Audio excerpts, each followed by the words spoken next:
ওয়ালাইকুম সবাইকে rice creation and ব্লগসে স্বাগতম। আশা করছি সবাই অনেক ভালো আছেন। আলহামদুলিল্লাহ আমিও ভালো আছি। দেখেই বুঝতে পারছেন আজকে আপনাদের সাথে কোন রেসিপিটি শেয়ার করব। আজকে আপনাদের সাথে শেয়ার করতে যাচ্ছি পুডিং রেসিপি। এখানে দেখতে পেয়েছেন প্রথমে আমি ক্যারামেল করে নিয়েছি চুলাতে। এটা সবাই আমরা কম বেশি পারি, তাই না? তারপর একটা বাটিতে সেট করে নিয়েছি। আগে আমি দুধ গরম করে রেখেছিলাম।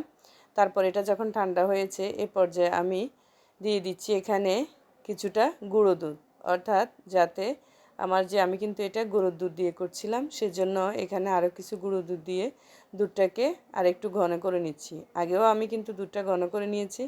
আমি 1 কেজি দুধকে আধা কেজি অর্থাৎ 3 পট দুধ ছিল, তারপর সেটাকে আধা কেজি করে নিয়েছি। এরপর এখানে কিছুটা গুঁড়ো দুধ দিয়ে দিয়েছি। তারপর গুঁড়ো দুধটা ভালোভাবে মিশিয়ে নিয়েছি, চিনিও দিয়ে দিয়েছি। এরপর এখানে 2টো ডিম আমি ফেটিয়ে নিয়েছি। তারপর সেই আগে থেকেই জাল করা ঠান্ডা দুধে আমি ডিম দিয়ে দিয়েছি। পুডিং বানানোর সময় আমরা সবাই জানি ঠান্ডা দুধই কিন্তু দিতে হবে, এখানে কোনো কুসুম বা গরম দুধ দেয়া যাবে না। তারপর ডিম ভালোভাবে দুধের সাথে মিলিয়ে নিয়েছি এবং এখানে আপনাদেরকে আবারও দেখিয়ে দিচ্ছি যে আমি যে পাত্রে আমি পুডিংটা বসাবো সেখানে ক্যারামেলটা ঢেলে সেট করে নিয়েছি। এখন ডিমের সাথে যে দুধটা মিশিয়েছিলাম সেটা এখন একটা ছাঁকনি দিয়ে ভালোভাবে ছেঁকে নিচ্ছি। ছেঁকে নিলে কী হবে, আমাদের যে পুডিংটা সেটা অনেক বেশি স্মুথ হবে। সেজন্য অবশ্যই আপনারাও ছেঁকে নেবেন। এরপর আমি এখানে একটা ফ্রাই প্যান বসিয়ে দিয়েছি। তারপর এখানে একটা টিস্যু দিয়ে দিয়েছি, দিয়ে সেখানে আমি বসিয়ে দিয়েছি আমার যে পুডিংয়ের পাত্রটা সেটা।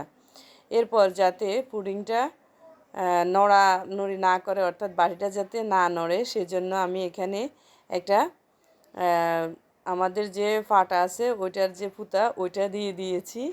তারপর এখানে আমি আধা ঘন্টা ধরে এটা অর্থাৎ জাল দিয়েছি।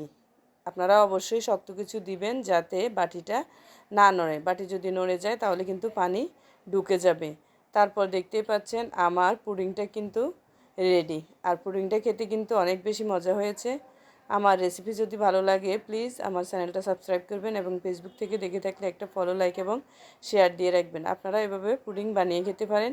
পুডিংটা কিন্তু অনেক বেশি টেস্টি হয়েছে। আর অবশ্যই ঠান্ডা করে নেবেন ফ্রিজে রেখে, না হলে কিন্তু এটা খেতে ভালো লাগবে না। অর্থাৎ আমরা ডেজার্ট জিনিস এমনিতে সবাই কম বেশি কী করতে পছন্দ করি, ঠান্ডা খেতে পছন্দ করি। সব ভালো থাকবেন, আল্লাহ হাফেজ।